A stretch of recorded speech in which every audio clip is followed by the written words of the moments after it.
Thanks for joining us on Plus TV Africa. My name is Felicity Ezewike. Adams Oshomole, national chairman of the All Progressive Congress, has said the only available option for the Senate President Bukola Saraki to avoid being impeached is to resign. Oshomole said this during his address to journalists at the APC National Secretariat in Abuja on Friday. According to him, Saraki will not be the first Senate president to be impeached, and also expressed his doubt that he will be the last. In his words, the only way Saraki can avoid impeachment is for him to do what is honorable, which is, again, leads to the issue of character. Citing an example, he said Senator Akpabio, who defected from the PDP to the APC, resigned as the minority leader, but first he informed the PDP and resigned honorably.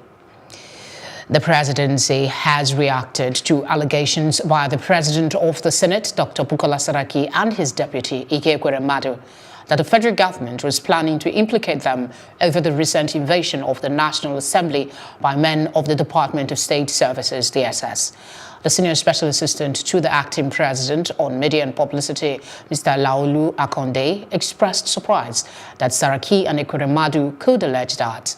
Akonde said the presidency had made it clear that those involved in the invasion within the nation's law enforcement agencies would be identified and dealt with accordingly. He therefore wondered why Saraki and Ekweremadu would consider themselves to be in the group of those the government promised to sanction.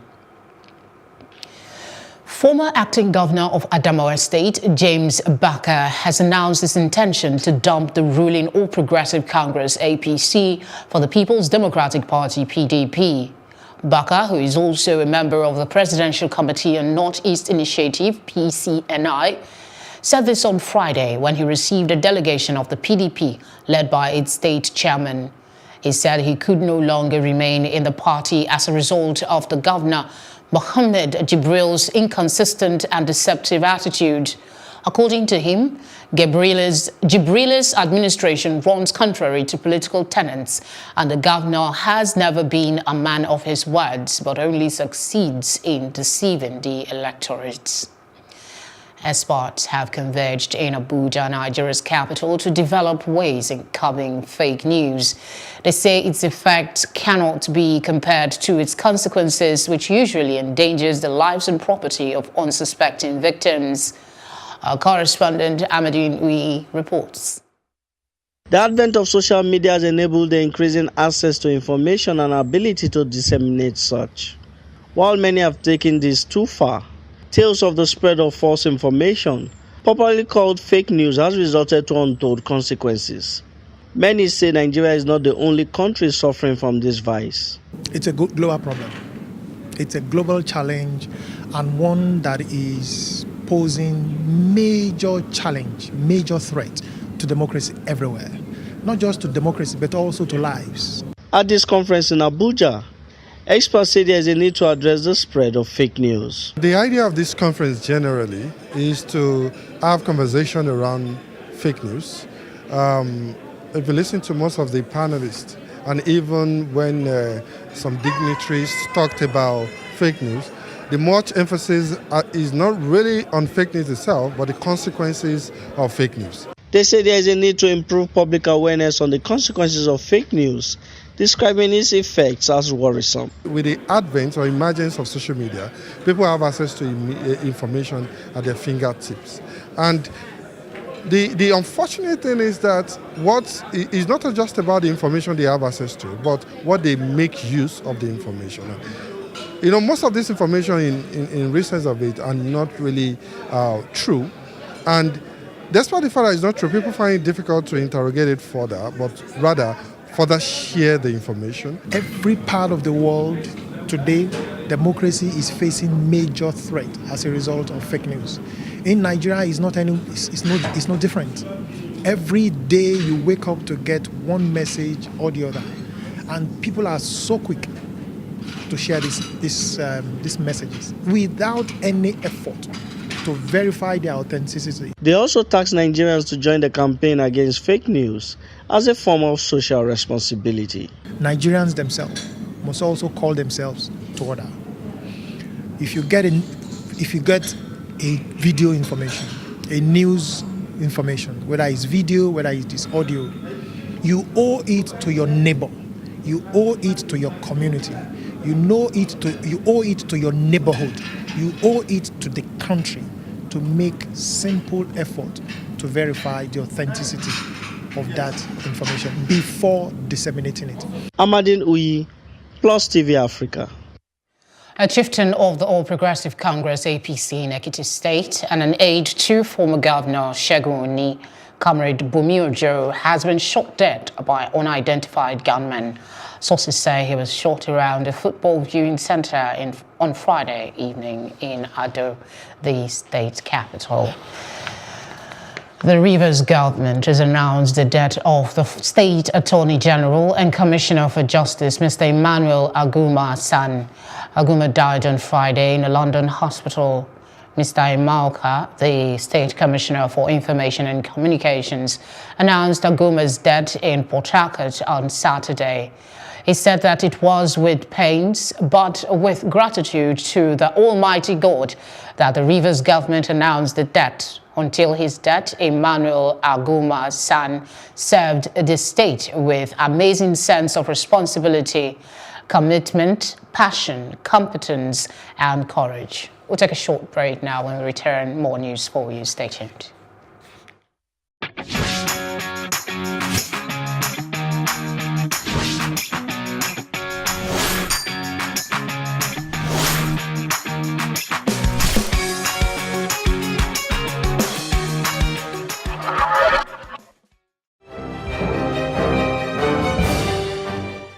The Nigerian army says it has killed 7 suspected Boko Haram terrorists at Garanda village in Borno State.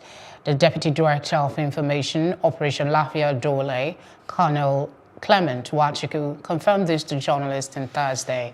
He revealed that the armed group had on Tuesday Eve launched an attack on a military location in the village in Guzamala, local government area of the state.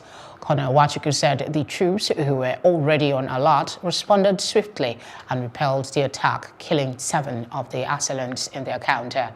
He, however, noted that 8 soldiers were injured and had been taken to a military hospital in Maiduguri, the state capital, for treatment. Meanwhile, the National Emergency Management Agency, NEMA, on Thursday said one of its staff was killed in the location.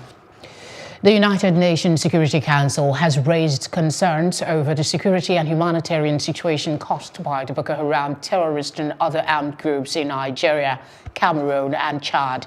In a presidential statement, the 15-member body regretted that Central African countries were beset by ongoing terror activities, instability, effects of climate change, and asked the Secretary-General, Antonio Guterres, to review the work of the UN Regional Office for Central Africa and recommend areas for improvement. The Council encouraged partners to increase security assistance to Lake Chad Basin Commission countries and humanitarian and developmental support across the region for those affected by the Boko Haram activities. We'll be right back after this commercial break with more stories. Stay with us.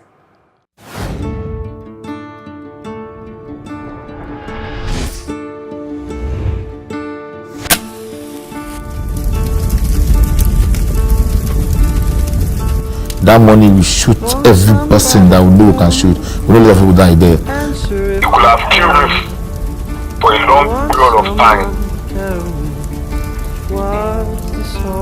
Since that time why I carry gonorrhea. I first go hospital first, but it no go. Now I come make that mama. He just pulled it, he pointed and shot. What is the soul of a man? They suffer too much. They suffer too much. Issues around the Nigerian police, we have to tackle it holistically.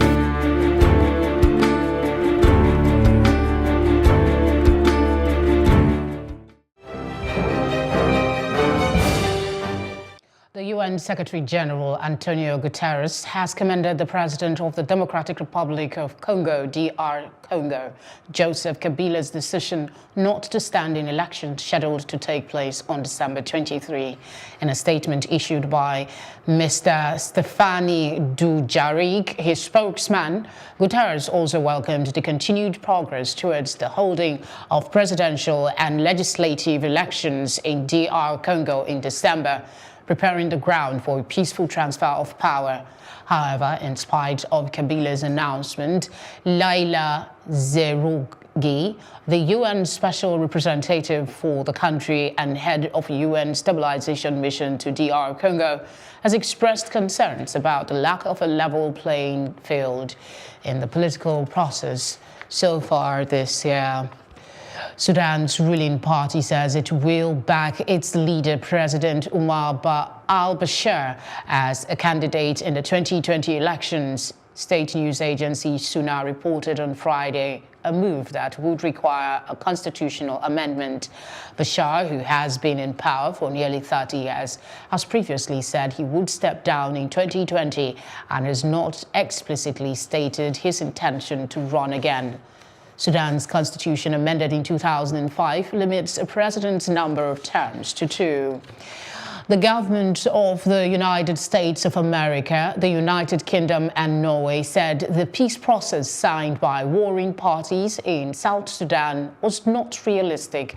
In a statement issued by the office of the spokesperson of the U.S. Department of State, said they supported the engagement of the region in the recent Khartoum-based negotiations on outstanding governance and security issues. President Salva Kiir, opposition leader Riek Machar, a representative of the former political detainees, and representatives for other South Sudan opposition groups signed the agreement, which focused on governance and security between the warring parties at Sudan's capital, Khartoum. When we return, 140 migrants rescued by humanitarian ship. We'll be back. Today's top stories are: and the Pentecostal Fellowship of Nigeria. I'm here at Yunus Bashir Street, where the fire destroyed our transformer complete.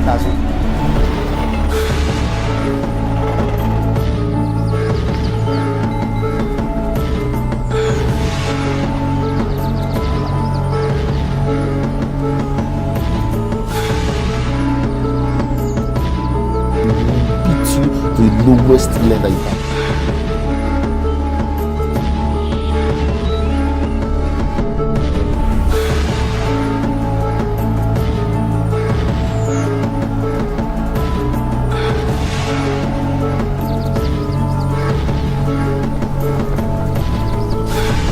I'm Black Bay Banjo. This is Plus TV Africa. The big stories live here. Big stories live here.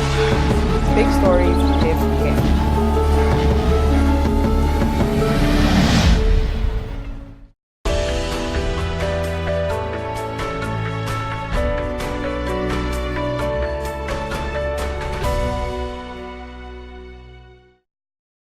A humanitarian ship rescued 141 migrants from overcrowded wooden boats off the coast of Libya on Friday in its first rescue mission since it was caught in a standoff with Italy and Malta over their refusal to let rescued migrants ashore. Run by Franco-German charity SOS Mediterranean and Doctors Without Borders (MSF), the Aquarius rescued 25 migrants, including 6 women, from a small wooden boat about 25 nautical miles off the Libyan coast. Later, 116 others were taken off a second wooden boat in the same area, including 38 women and 73 under the age of 18. When Italy turned the Aquarius away in June and Malta followed suit, the ship spent a grueling 9 days at sea before eventually disembarking the migrants in Spain. The row also drew in the European Union and France, and political tensions have persisted between Rome and Paris since then. An airline employee who stole an empty passenger plane from Seattle Airport has crashed on a nearby island. Authorities said the man had made an unauthorized takeoff late on Friday local time, forcing Seattle-Tacoma International Airport to close. 2 F-15 fighter jets pursued the plane. It is unclear if the man survived the crash in that area. The Pierce County Sheriff's Office said it was not a terrorist incident, adding that the man was local and is 29 years old. About 2 hours ago, a plane crashed into Ketron Island. It's a small island off of Steilacoom here. There aren't that many people who live there. There are probably about 20 who live year-round. Apparently, the plane was taken from SeaTac Airport. Our information now is there was only one person on the plane, and that was the person flying the plane. I understand the person may have been doing some air stunts and whatever. I know that some aircraft were scrambled from the Air Force Base. There is no indication that this person who was flying the plane was trying to damage anything or attack anything. That person crashed into the island. There was a fire that followed. So we believe there are no further casualties than one person. We don't know their condition, but because it was a fairly fiery crash, that's probably not a good condition. We have no indication that neighbors or property were damaged or hurt. Again, it's very sparsely populated, a small island. President Donald Trump said Friday that he has authorized double the tariff on steel and aluminium products from Turkey to 50% and 20% respectively. Turkey's Ministry of Trade announced on Friday that the Trump administration's practice to double the tariffs on steel and aluminium products from Turkey goes against the World Trade Organization rules. Turkey has made repeated efforts to communicate with the U.S. administration that none of the stated criteria driving America's tariffs is applicable to Turkey, but these efforts have thus far proven fruitless. Turkey implores President Trump to return to negotiating table to resolve the issue through dialogue. The Turkish Foreign Ministry said in a statement that the sanctions and pressure would harm the relations between the two NATO allies and that Turkey would retaliate against the tariffs. Tensions ramped up between the two countries over the detention of an American pastor by Turkey. Up next is our business news. Stay with us.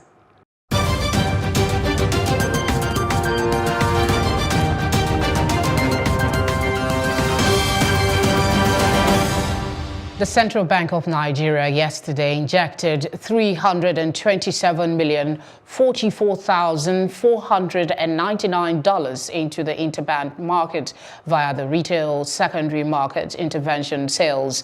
This injection of fund comes just after the sale of 69,707,339 Chinese yuan in the spot and short-tenured forwards. According to Mr. Isaac Okorafor, Acting Director, Corporate Communications at CBN, the exercise was in tune with the CBN guidelines for payment of renminbi-denominated letters of credit for raw materials and agriculture. The sales of Chinese yuan were via a combination of spot and short-tenured forwards arising from bids received from authorized dealers. He, however, attributed the relative stability in the foreign exchange market to the intervention of the CBN and increase in crude oil prices in the international markets. The Securities and Exchange Commission has enjoined shareholders who bought shares in different names to regularize their transactions between August and December 31, 2018 without any penalties. The Acting Director General of the Securities and Exchange Commission, Mary Udok, at a press briefing in Lagos says if all shares are regularized, it will improve liquidity in the market. Edidiong Ewang reports. This is a press briefing by the Securities and Exchange Commission after their second Capital Markets Committee meeting, which held in Lagos. Amongst resolutions made, the SEC has urged all shareholders who bought shares in different names to regularize their transactions between now and the 31st of December 2018. We're saying, come and regularize that situation and collect back your shares. Please let them know that there is no punishment attached to it. The SEC is not punishing anybody. We just want you between now and the 31st of December to come and regularize that transaction. On the issue of demutualization of the securities exchange, the acting DG of the Commission says steps are already being taken as the bill is before the presidency. In respect of the mutualization of the NSA, that is going on. As we speak, the bill is with the presidency. The National Assembly has passed it. The SEC also used this medium to debunk rumors of their accounts not being prepared. I want to say it here very clearly that the accounts of the SEC, all of our accounts, have been well prepared and audited. All our accounts have been well prepared and audited. But we haven't placed it on our website for a reason. And the reason is that they have not yet been signed. The Securities and Exchange Commission is also working towards addressing crowdfunding. Edidi Ongiwang, reporting for Plus TV Africa. On the activities of the Nigerian Stock Exchange on Friday, our business correspondent Irene Ubani brings us up to date on all the trades and deals that took place. The last trading day at the Nigerian Stock Exchange this week plunged downwards as the all-share index declined by 2.19% to close at 35,446.47. Top gainers were Mobile, which closed at 176 naira per share, a 6 naira rise from its last close, which was a 3.53% gain. International Breweries also gained 1 naira to close at 32 naira, a 3.23% rise from its previous close. Dangote Cement had a 14 naira drop in its share price, which was a 6.14% decline, and total dropped by 5 naira, a 2.63% decline. Leading the list of top trades was UBA, which traded a volume of 52.1 million shares, valued at 496.1 million naira. Market capitalization stood at 12.941 trillion naira, and total deals was 2,972. Irene Ubani, reporting for Plus TV Africa. Still ahead on Plus TV News is a roundup on entertainment and sports. We'll be back in a moment. And in entertainment, there has been so much controversy over the lyrics and video of rapper Falz's song, This Is Nigeria. First, it was the Islamic group Muslim Rights Concern, Murik, who asked the rapper to take it down. The group will face legal actions. Recently, the National Broadcasting Commission has banned the song, quoting its lyrics as vulgar. In an interview with newsmen, the rapper said there is nothing vulgar about the song and there was no reason for NBC to ban the song. He also said he plans to have his lawyers write to them to know the reason why This Is Nigeria was banned. Veteran Nollywood actress Barbara Soki, who was famed for her role in TV series Ripples, is back in the limelight and is set to star in a new Nollywood movie titled The Graduate, which is a movie about 4 bachelors who return to Nigeria from their studies abroad. 3 of them embark on serious relationships, while one of them becomes a player. The Graduates movie is aimed at raising awareness on HIV/AIDS and sickle cell anemia. Barbara, who said acting is her calling, had a comeback in 2014 but hasn't done much until now. The actress will be starring alongside Yemi Black, Mercy Aigbe, Thin Tall Tony, Gifty Powers, Mike Okon, amongst many others. The Graduate will be showing in cinemas from the 17th of August. And that's it on entertainment, the very best in sports, right after this.